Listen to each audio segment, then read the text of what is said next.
नमस्कार. श्री स्वामी समर्थ सर्वांना. तुमच्या सर्वांचं पुन्हा एकदा आपल्या या यूट्यूब चॅनेलवर खूप खूप स्वागत आहे. माघ शुक्ल पक्षात येणाऱ्या एकादशीला जया एकादशी म्हणतात.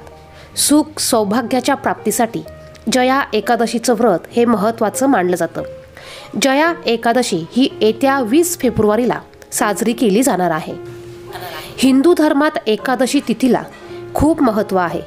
एकादशीचा विशेष दिवस भगवान विष्णूंच्या पूजेसाठी समर्पित आहे. पुराणात माघ महिना अत्यंत पुण्याचा मानला गेला आहे. यात माघ शुक्ल पक्षात येणाऱ्या जया एकादशी तिथीचं विशेष महत्त्व सांगितलं आहे. तुम्ही या एकादशीचं व्रत करत असाल किंवा नसाल, परंतु आपल्याला आवर्जून या दिवशी अंघोळीच्या पाण्यामध्ये ही एक वस्तू टाकून याने अंघोळ करायची आहे. यामुळे आपल्या कठीणातील कठीण इच्छा या पूर्ण होणार आहे. आपलं 7 जन्माचं दारिद्र्य हे नष्ट होणार आहे. आपल्या ज्याही काही इच्छा आकांक्षा असतील त्या पूर्ण होणार आहे. आपण जे पण एकादशीचं व्रत करणार आहोत, जे काही उपाय करणार आहोत, याचं फळ आपल्याला हे 100% मिळणार आहे.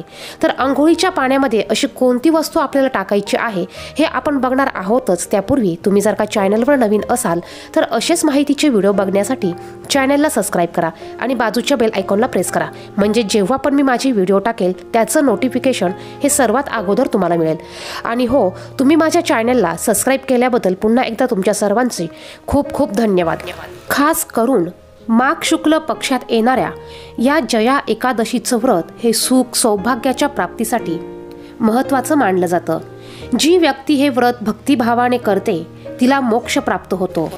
जया एकादशी तिथीची तारीख आणि मुहूर्त बघा. ही एकादशी 19 फेब्रुवारी 2024 रोजी सकाळी 8:49 सुरू होणार आहे आणि दुसऱ्या दिवशी म्हणजेच 20 फेब्रुवारीला सकाळी 9:55 समाप्त होणार आहे. उदय तिथीनुसार हे व्रत 20 फेब्रुवारीला केलं जाणार आहे. त्यामुळे आपण एकादशीचं हे व्रत 20 फेब्रुवारी या दिवशी करायचं आहे. या एकादशीच्या दिवशी आपण भगवान विष्णूंची जी पण काही पूजा अर्चना सेवा उपाय दिवसभर आपण जे पण उपाय करणार आहोत याचं फळ हे आपल्याला शीघ्र पटकन मिळावं यासाठी आपल्याला सकाळी अंघोळीच्या पाण्यात ही एक वस्तू टाकायची आहे. यामुळे तुमच्या अवतीभोवती असलेली तुमच्यात असलेली निगेटिव्ह ऊर्जा नष्ट होईल. तुमच्यात असलेले दोष पाप हे नष्ट होईल.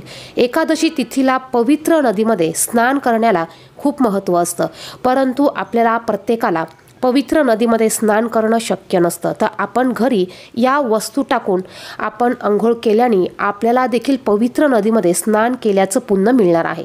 आपण सकाळी अंघोळ करणार आहोत त्यावेळेस आपल्याला अंघोळीमध्ये न चुकता गंगाजल हे टाकायचं आहे. गंगाजल जर का तुम्ही एखाद्या पवित्र नदीवरून आणलेलं असेल तर ते टाकू शकतात, किंवा पूजेचं साहित्य ज्या दुकानात मिळतं त्या दुकानात तुम्हाला गंगाजल मिळेल ते तुम्ही आणून ते टाकू शकतात. गंगाजल नसेल तर तुम्ही गोमतीर पाणी सुद्धा टाकू शकतात. बघा, गंगाजल किंवा गोमतीर पाणी टाकून तुम्ही ह्या पाण्याने आंघोळ करायची आहे. त्याचबरोबर स्वामी समर्थाच्या केंद्रामध्ये आपल्या स्वामी समर्थांच्या केंद्रामध्ये पंचगव्य मिळतं. बघा, पंचगव्याचं पाकिट मिळतं. ते पाकिट तुम्ही आणायचं आहे आणि हे तुम्ही यातलं चिमूटभर पंचगव्य तुम्ही तुमच्या अंघोळीच्या पाण्यामध्ये टाकून ह्या पाण्याने तुम्हाला अंघोळ करायची आहे. किंवा हे पंचगव्य तुम्ही उठण्यासारखं अंगाला चोळून सुद्धा लावून याने तुम्ही अंघोळ करू शकतात. यामुळे आपले सर्व दोष हे नष्ट होतात. बघा, इतकी ताकद ह्या पंचगव्यामध्ये असते किंवा गोमतीर पाण्यामध्ये असते. तुम्ही बाकीच्या काही वस्तू नाही टाकल्या तरी तुम्ही प्रत्येक एकादशीला प्रत्येक अमावस्येला गोमतीर पाणी किंवा गंगाजल किंवा पंचगव्य टाकून ह्या पाण्याने अंघोळ करू शकतात. याचप्रमाणे या दिवशी मंगळवार आलेला आहे. मंगळवार आहे आणि एकादशी तिथी ही भगवान विष्णूंना समर्पित आहे. तुम्ही या दिवशी चिमूटभर हळद देखील पाण्यात टाकू शकतात. त्याचप्रमाणे तुम्ही थोडंसं जाड मीठ असेल तर ते देखील तुम्ही अंघोळीच्या पाण्यामध्ये टाकू शकतात. तर बघा, ह्या वस्तू टाकून तुम्हाला ह्या पाण्याने या दिवशी आवर्जून अंघोळ करायची आहे. तुमच्या घरात जितक्या व्यक्ती असतील तुम्ही सर्वांच्या पाण्यामध्ये हे गंगाजल किंवा गोमतीर पाणी टाकू शकतात. व्हिडिओमध्ये सांगितलेली माहिती जर का तुम्हाला महत्त्वपूर्ण वाटली तर व्हिडिओला नक्कीच लाईक करा. चॅनलवर नवीन असेल तर चॅनलला सबस्क्राईब करा. धन्यवाद. श्री स्वामी समर्थ.